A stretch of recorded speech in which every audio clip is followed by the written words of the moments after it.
Día 31 de octubre. San Alonso Rodríguez, del año 1617. Alonso significa pronto para hacer el bien. San Alonso nació en Segovia, en España, en 1533. Fue hijo de un comerciante acaudalado. Cuando nuestro santo aún era un niño, tuvo la gran suerte de que llegó a su ciudad a predicar el beato Pedro Fabro, discípulo muy amado de San Ignacio de Loyola, y se hospedó en la casa de los padres de Alonso y luego en compañía del jovencito se fue a una finca que poseía la familia Rodríguez, y allá lo preparó a la primera comunión. Esta amistad con el gran apóstol le fue de enorme provecho para su santificación. Alonso fue después a estudiar en un colegio de los padres jesuitas, pero al morir su padre tuvo que volverse a casa para administrar los negocios. Sin embargo, el destino que Dios le tenía preparado no era el de negociante, y como no poseía las suficientes cualidades para ese oficio, sus negocios fueron decayendo poco a poco. Era como una llamada que Dios le hacía para que se dedicara a otra labor donde sí iba a conseguir la santidad. Alonso se casó con una mujer muy buena y piadosa y tuvieron un hijo. Pero luego, cuando iba a nacer el segundo niño, la esposa murió, dejándolo viudo y con un hijito muy pequeño. Enseguida murió también su madre y los negocios empezaron a quebrar. Esta serie de infortunios hizo pensar a Alonso si no sería que Dios quería de él otro modo de vivir. Hasta entonces había sido un honrado comerciante, pero le faltaba todavía ser un creyente fervoroso y heroico.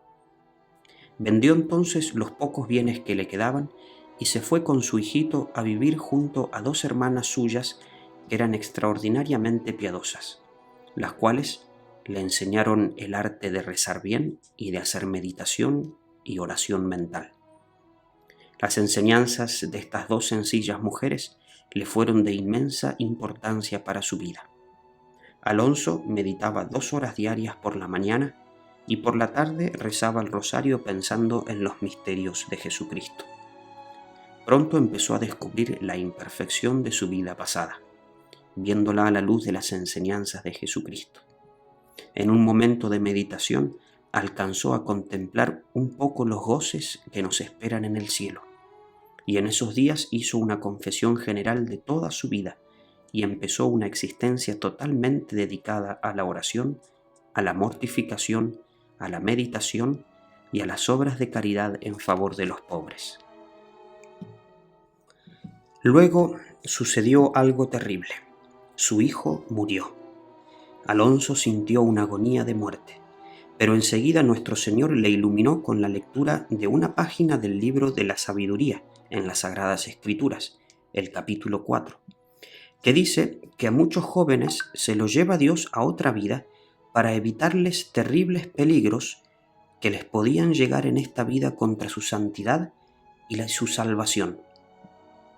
Con esto, Alonso se consoló inmensamente, porque comprendió que su hijo tan amado, al morir tan joven, se había librado de muchos peligros de ofender a Dios, y esa muerte tan dolorosa lo movió a renunciar a todo e irse de religioso. Alonso pidió a los padres jesuitas que lo aceptaran en su comunidad, pero nadie quería recibirlo porque tenía ya casi 40 años y no había hecho estudios. Pero de pronto el superior, sin saber por qué, cambió de parecer y lo aceptó como hermano lego. Ese iba a ser la profesión que lo iba a llevar a la santidad. Los superiores lo enviaron a la isla de Mallorca como portero del colegio de los jesuitas en Montesión. Allí, en ese cargo de portero, se ganará la gloria del cielo atendiendo durante 45 años con la más exquisita bondad a toda clase de huéspedes y transeúntes. Ser portero en un gran colegio no era tarea fácil, y menos lo era en aquellos tiempos en los que no había ni teléfono, ni internet, ni otros medios de comunicación. Y los que lo conocieron y trataron dejaron constancia de que jamás alguien recibió del hermano Alonso un tratamiento hosco o maleducado o frío, sino que por el contrario, todos se sentían tratados como si fueran grandes personajes. Allí llegaban montones de alumnos, padres de familia, proveedores del colegio, religiosos viajeros que venían a pedir hospedaje por unos días, visitantes, médicos, obispos, militares, empleados del gobierno, vendedores ambulantes y multitud de pobres pordioseros. Y cada cual se sentía tratado por el hermano Alonso con una amabilidad que no estaban acostumbrados a recibir en ninguna otra parte. Alonso se propuso ver a Jesús en cada visitante que llegaba y tratar muy bien a Jesús, que llegaba disfrazado de prójimo.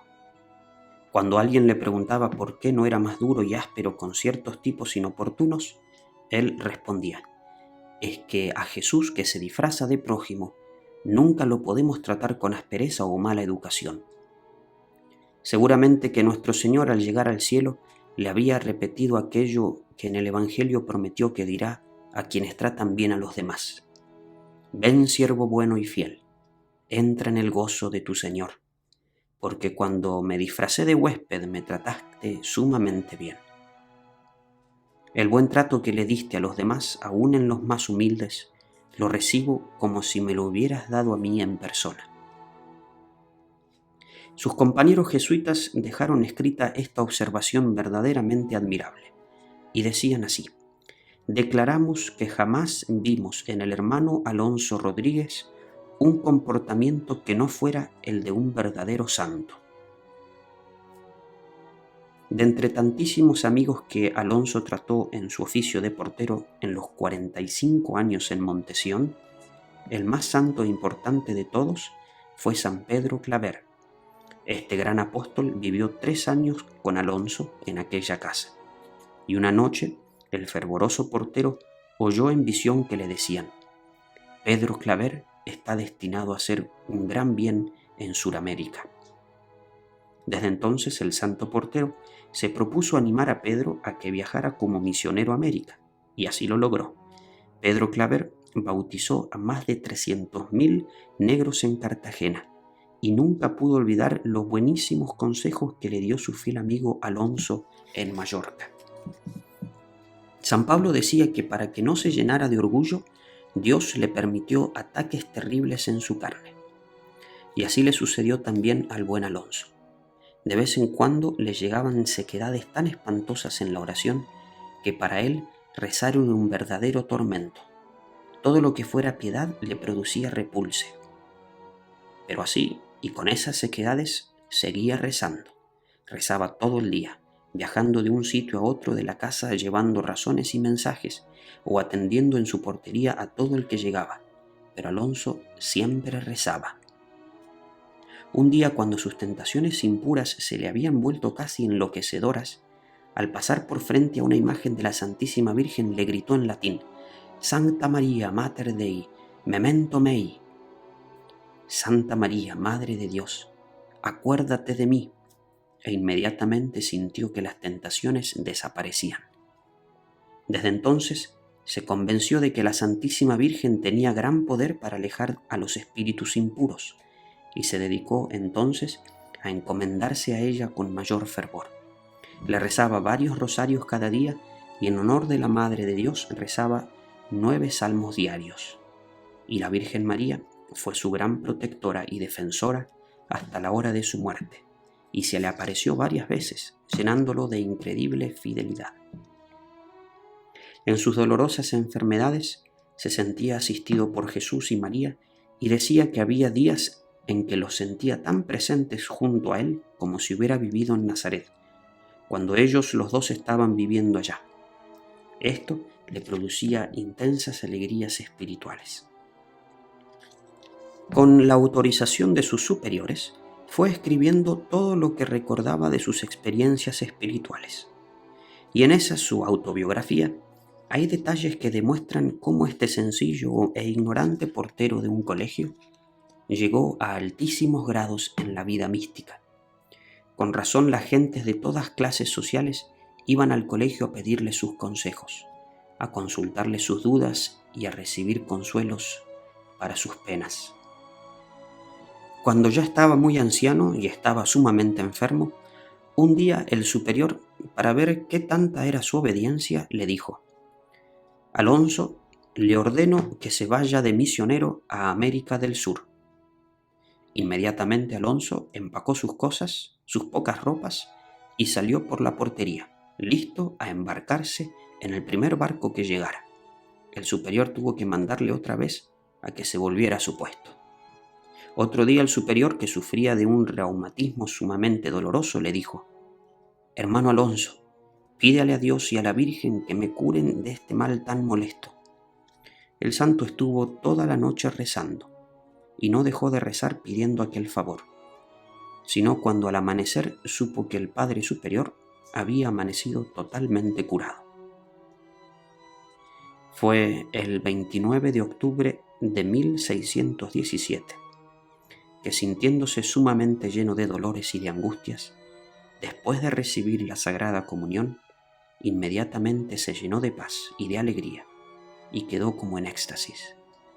2 días estuvo casi sin sentido, y el 31 de octubre despertó, besó con toda emoción su crucifijo, y diciendo en alta voz: Jesús, Jesús, Jesús, expiró. Gracias, Señor, por estos modelos admirables que nos presentan en tus santos. Haz que queramos imitarlos y que seamos capaces de seguir sus buenos ejemplos.